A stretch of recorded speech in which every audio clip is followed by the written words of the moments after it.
আসসালামু আলাইকুম ওয়া রাহমাতুল্লাহি ওয়া বারাকাতুহু। ইন্নাল হামদুলিল্লাহ ওয়াস সালাতু ওয়াস সালামু আলা রাসূলিল্লাহ ওয়া আলা আলিহি ওয়া আসহাবিহি আজমাইন। আম্মা বা'দ ফাকাদ ক্বালা আল্লাহু তাআলা ফি কালামিহিল মাজিদ ওয়াল ফুরকানিহিল হামিদ। ইন্না আনজালনাহু ফি লাইলাতিন মুবারাকাতিন ইন্না কুন্না মুনজিরিন ফিহা ইয়াফরাকু কুল্লু আমরিন হাকীম। قال رسول الله صلى الله عليه وسلم إن الله لا يطلع في ليلة النصف من شعبان يغفر لجميع الخلق إلا لمشرك أو مشاهن।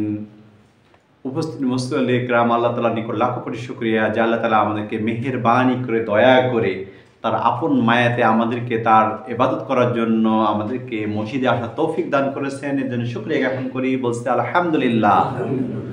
রাসূল আকরাম সাল্লাল্লাহু আলাইহি ওয়াসাল্লামের প্রতি দরুদ ও সালাম, যিনি আমাদেরকে ইবাদতের দিক নির্দেশনা দিয়েছেন, দুজাহানের মুক্তির কাণ্ডারি হিসেবে তিনি কিছু দিক নির্দেশনা দিয়েছেন এবং পরকালে তিনি শাফায়াতকারী, তিনি দুজাহানের বাদশাহ, তিনি আশরাফুল মাখলুকাত, তিনি সকল মানুষের সর্দার, সকল জিন ইনসানের সর্দার, সকল সৃষ্টির সেরা সৃষ্টি রাসূল আকরাম সাল্লাল্লাহু আলাইহি ওয়াসাল্লাম প্রতি দরুদ ও সালাম বলি সাল্লাল্লাহু আলাইহি ওয়াসাল্লাম।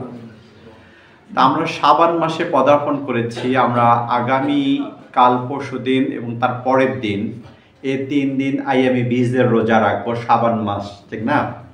তো শুরুতেই আমি কোরআনুল কারীমের অর্থাৎ শবে বরাত, কি শবে বরাত বলে আমরা জানি, কোরআন কারীমে একটি আয়াত পড়েছি, দুটি আয়াতে, মূলত সূরা দোখানের শুরুতে, সূরা দোখান একটা সূরা রয়েছে, সেই সূরার শুরুতে আয়াতগুলো রয়েছে।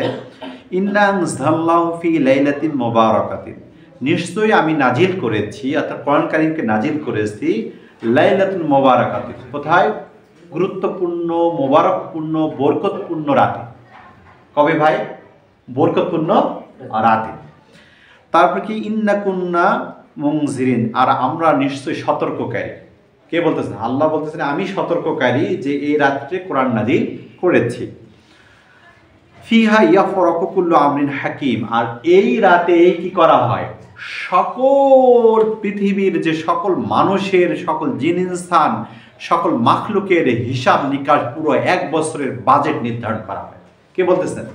আল্লাহ তাআলা, যে এই রাত্রে, এই বরাত রাত্রে আমি 1 বছরের বাজেট নির্ধারণ করে দিই। আল্লাহ তাআলাই বলতেছেন পুরো 1 বছরে কি বাজেট নির্ধারণ করা হয়, হিসাব, কে জীবন, কে মৃত, কে কতটুকু রেজেক পাবে, কার ভাগ্যে কি হবে, কে মৃত্যুবরণ করবে, কে জীবিত থাকবে, কে ধন সম্পদ পাবে, কার বিয়ে শাদী হবে, কার বিয়ে শাদী হবে না, পুরো 1 বছরের বাজেট। একটা তো ভাগ্য একদিন আল্লাহ তাআলা জন্মের অনেক আগে তো লিখে রেখেছেন, আর 1 বছরের বাজেট এই মোবারকপূর্ণ রাতে আল্লাহ তাআলা কি করেন? লিখে দেন, রাখেন এবং নির্ধারণ করে দেন। আর হাদিসে বলা হয়েছে স্পষ্টভাবে, ইন্নাল্লাহা লা ইয়াতলিউ ফি লাইলাতিন নিসফি মিন শাবান, নিশ্চয় আল্লাহ তাআলা শাবানের মধ্য রজনীতে অনুসন্ধান করেন, খোঁজ করেন, ইয়াগফিরু লিজামিল খালকি, এবং আল্লাহ তাআলা অনুসন্ধান করে সকল সৃষ্টি জগৎকে, শুধু মানুষ না, সকল সৃষ্টি জগৎকে কি করে দেন? ক্ষমা করে দেন। কত বড় আল্লাহ তাআলা দয়া করেছেন। এই শাবানের মধ্য রজনীতে, লাইলাতুল নিসফি মিন শাবান, শাবানের 14 দিবাগত রাত্রে, 15 তারিখের পূর্বে, ওই রাত্রে আল্লাহ তাআলা সমস্ত মাখলুককে, শুধু জিন ইনসান না, সকল মাখলুককে আল্লাহ তাআলা কি করে দেন? ক্ষমা করে দেন। ইল্লা মুশরিকিন আও মাশাহিন, শুধু মুশরিক এবং মাশাহিন ব্যতীত। মুশরিক যারা শিরক করে, আর মাশাহিন যারা বিদ্বেষ, হিংসা করে, একে অপরকালে হিংসা বিদ্বেষ নিয়ে বের হয়, বা এই হিংসা বিদ্বেষ নিয়ে সবসময় চলে, এই 2 শ্রেণীর ব্যক্তি ব্যতীত সকল মাখলুককে, জিন ইনসান ফেরেশতা যা আছে সকলকেই আল্লাহ তাআলা ক্ষমা করে দেন। শুধু মুসলমান কিন্তু না, শুধু কিন্তু যে এরকম তা না, সকল মানুষ তা না, সকলকে ক্ষমা করে দেন। এখন আমাদের দুই শ্রেণীর অন্তর্ভুক্ত হওয়া যাবে না হাদিস দ্বারা প্রমাণিত। আমাদের উপমহাদেশের, আমাদের এই একবিংশ শতাব্দীতে শ্রেষ্ঠ একজন হলো হাদিস বিশারদ নাসির উদ্দিন আলবানী এই হাদিসটাকে সহি বলেছেন, এবং অধিকাংশ ওলামা কেরাম এই হাদিসটাকে সহি বলেছেন, এবং সহি সনদে অনেকে এই হাদিসটি বর্ণনা করেছেন। আর এর প্রাসঙ্গিক কিছু হাদিসও সহি বলা হয়েছে বা শক্তিশালী করা হয়েছে। তাহলে এখানে মুশরিক হওয়া যাবে না, কি মুশরিক হওয়া যাবে না, কোনো দিক থেকে আল্লাহর সাথে শিরক করা যাবে না। আর মাশাহীন অর্থাৎ বিদ্বেষকারী, হিংসা বিদ্বেষকারী, সুন্নত বিরোধী হওয়া যাবে না, এই দুটো হওয়া যাবে না। এখন প্রশ্ন হলো যে আল্লাহ তাআলা বলেছেন ইন্না আনজালনাহু ফি লাইলাতুল মুবারাকাতি, নিশ্চয় আমি মোবারক রাতে কোরআন নাজিল করেছি। তা এখন কি মোবারক রাতে কোরআন নাজিল করেছি সেটা কি সূরা দোখানে, এই মোবারক রাত বলতে কি 14 দিবাগত রাত্রে এই যে শাবান মাসের মধ্য রজনী, না অন্য কোনো রাত? এখন এটা প্রশ্ন, এটা কি প্রশ্ন। আল্লাহ তাআলা কি অন্য একটা সূরা বলেছেন, সূরা শেষের সূরাগুলোতে, সূরা কদরে, সূরা কি কদরে, ইন্না আনজালনাহু ফি লাইলাতিল কদরি ওয়া মা আদরাকা মা লাইলাতুল কদর, ইন্না আনজালনাহু ফি লাইলাতিল কদর ওয়া মা আদরাকা মা লাইলাতুল কদর, লাইলাতুল কদরি খায়রুম মিন আলফি শাহর, তানাজ্জালুল মালাইকাতু ওয়ার রূহ ফিহা বিইذনি রাব্বিহিম মিন কুল্লি আমর, সালামুন হিয়া হাত্তা মাতলাইল ফাজর। তো নিশ্চয় আমি এই লাইলাতুল কদরের রাতে কোরআন নাজিল করেছি। আল্লাহ তাআলা এই আয়াতের ব্যাখ্যা স্বরূপ আরেকটা সূরায় নাজিল করে দিলেন, নিশ্চয় আমি কি কদরের রাতে কি করেছি, কোরআন নাজিল করেছি। আর কদরের রাতটা কবে?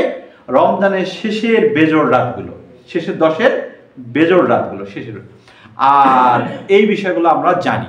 তাহলে অবশ্যই সূরা যে কদর বলা হয়েছে, ভাগ্য রজনী বা শবে বরাত, ভাগ্য রজনী, যেই রাত্রে সম্পূর্ণ মাখলুকের হিসাব নিকাশ করা হয় এবং ভাগ্য লেখা হয়, সেটা হলো কি লাইলাতুল কদরের রাত্রে। তাহলে কিভাবে শবে বরাত আসলো, শবে বরাত শব্দটা কিভাবে আমাদের মধ্য শাবানে আসলো? শব্দটা আমরা বলে শবে বরাত তাহলে বলা যাবে কিনা? হ্যাঁ, আমরা তো নামাজ রোজা এই শব্দগুলো তো আরবিতে নাই এবং হাদিসে নেই, কোরআনে নেই, কিন্তু আমরা নামাজ বলতে নামাজে বলি, কি রোজা বলতে কি রোজাকেই বোঝাই। তাহলে শবে বরাত বলতে শবে বরাতকে কেন বোঝায় না, এটা একটা বিষয়।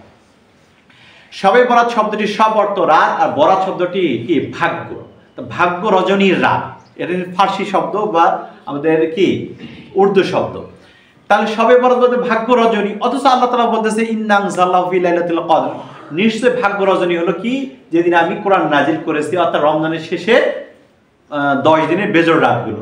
আল্লাহ তাআলা বলতেছেন শেষের 10 দিনের বেজোড় রাতগুলো হলো ভাগ্য রজনী, আর আমরা বলতেছি কি লাইলাতুল নিসফি মিন শাবান, যে শাবানের মধ্যে রজনী হলো ভাগ্যের রজনী, সেটা ভাগ্য রজনী। এটা কোরআন দ্বারা, হাদিস দ্বারা এবং প্রচলিত কোন সাহাবা কেরাম এবং বড় বড় মুস্তাহিদের মধ্যে কেউ ওটা বলেনি। তাহলে এই বিষয়টা কিভাবে আসলো? এই বিষয়টা আসলো আমাদের একজন তাবি ইকরামা শুধু এই আয়াতের লাইলাতুল মুবারাকাতুন, এই সূরা দোখানের এই আয়াতের তরজমা করেছেন, তাফসীর করেছেন। সম্ভবত এই রাতটা বলতে লাইলাতুল নিসফি মিন শাবানকে বোঝানো হয়েছে, তিনি এই কথাটা বলেছেন। আর আবু বকর, মুফাসসির শিরোমণি আব্দুল্লাহ ইবনে আব্বাস, হযরত আলী এবং অন্যান্য বড় বড় সাহাবা কেরাম সবাই লাইলাতুল মুবারাকাতুন বলতে কদরের রাতকে বোঝানো হয়েছে। ওই কদরের রাতে 1 বছরের পুরো হিসাব নিকাশ এবং ভাগ্য লেখা হয়। তাহলে এই শব্দটা কি লাইলাতুল বরাত না, লাইলাতুল বারাআত। তাহলে আল্লাহ তাআলা বলতেছেন এই রাত্রে সকল সৃষ্টি জগৎকে ক্ষমা করে দেওয়া হয়, ক্ষমা করে দেওয়া হয় মানে মুক্তি দেওয়া হয়, নাজাত করে দেওয়া হয়, অথবা দায়ভার কি কমানো হয়, অথবা তাকে কি মাফ করে দেওয়া হয়। তাহলে এটা বারাআত মানে মুক্তি, বারাআত মানে কি নাজাত পাওয়া, বারাআত মানে মুক্তি পাওয়া। তাহলে লাইলাতুল বারাআতটা কি, সেটা হলো মধ্য শাবান। সেটা কি ভাই? লাইলাতুল নিসফুল শাবান, মধ্য শাবানটার নাম হলো লাইলাতুল বারাআত।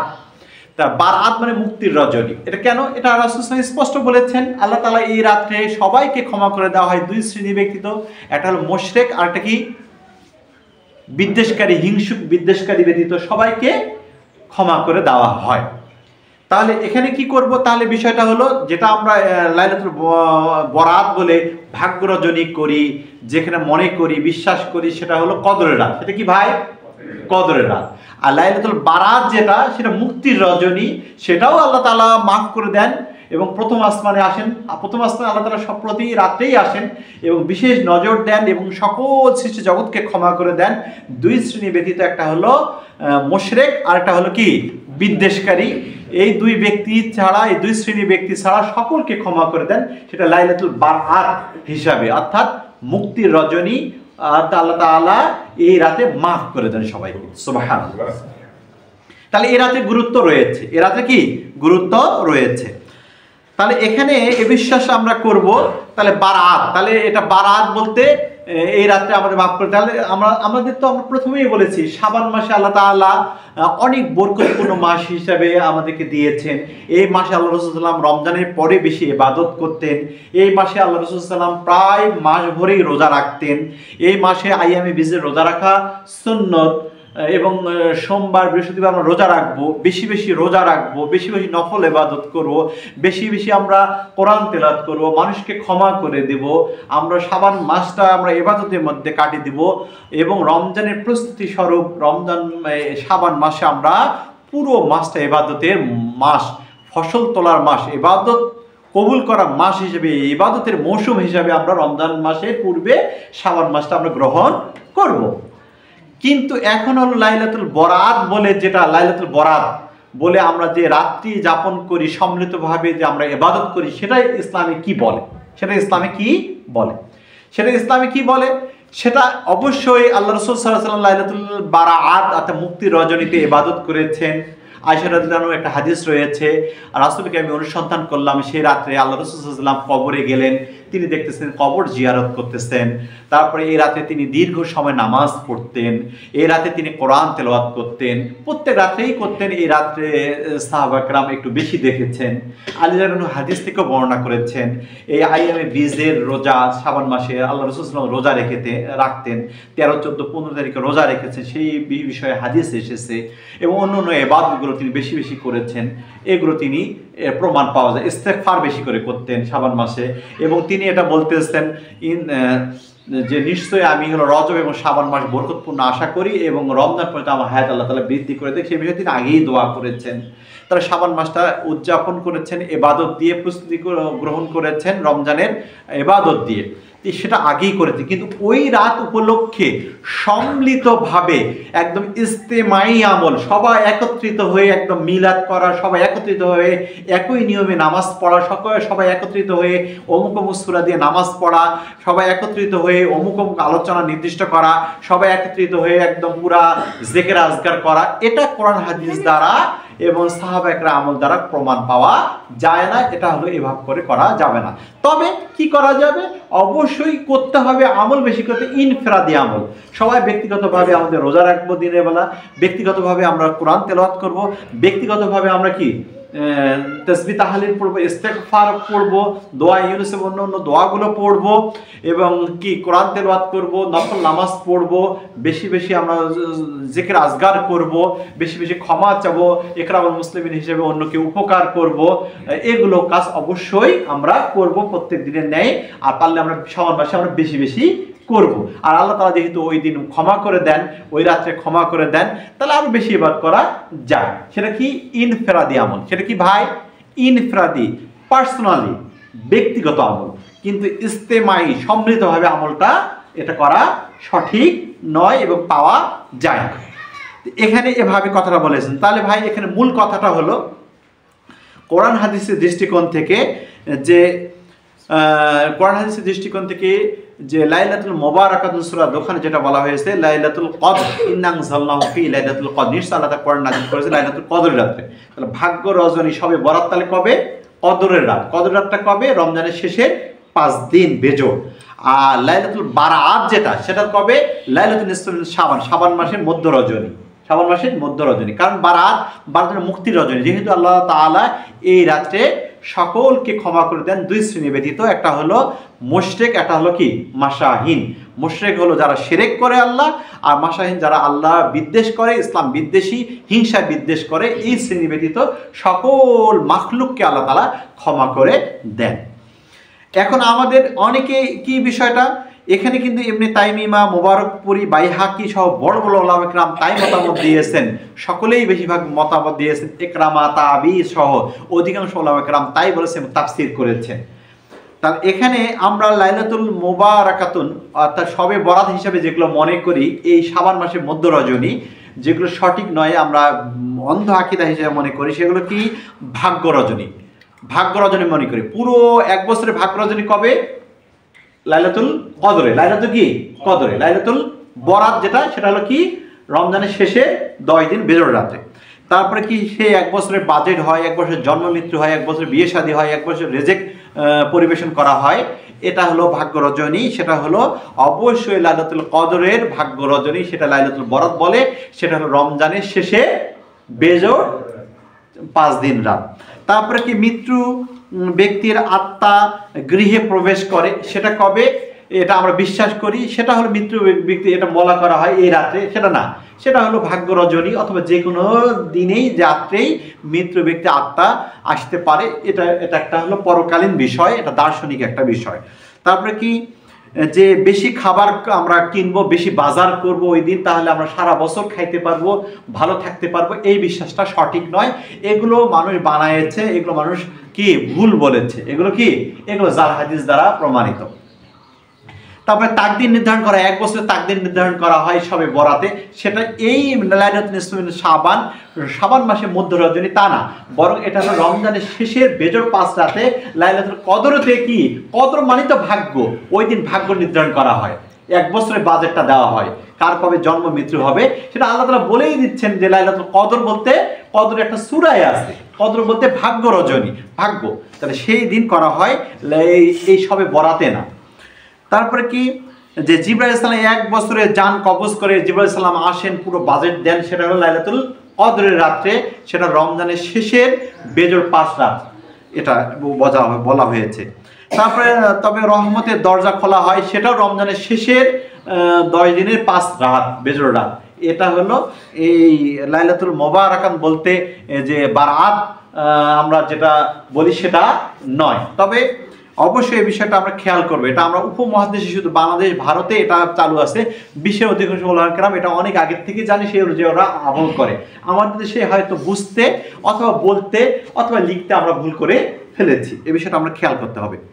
এই দিন আমল করলে দিল মরে না।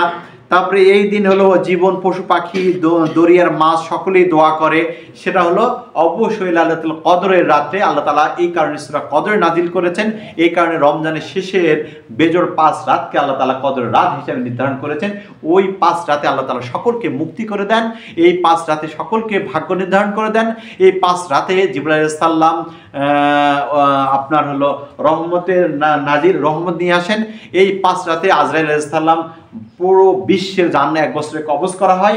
এই 5 বেজোড় 5 রাতেই কি করা হয়, মিকাইল আলাইহিস সালাম আল্লাহ তাআলার পক্ষ থেকে পুরো রেজেকের ব্যবস্থা করেন এবং দৌলত, রেজেক, দৌলত, ধন সম্পদের ব্যবস্থা করেন। তাহলে ভাই লাইলাতুল বরাত বলতে আমরা যেটা বলি সেটা হলো কি, সেটা কি, সেটা হলো রমজানের শেষের 5 রাত, রমজানের শেষে কি 5 রাত লাইলাতুল বরাতের অন্তর্ভুক্ত।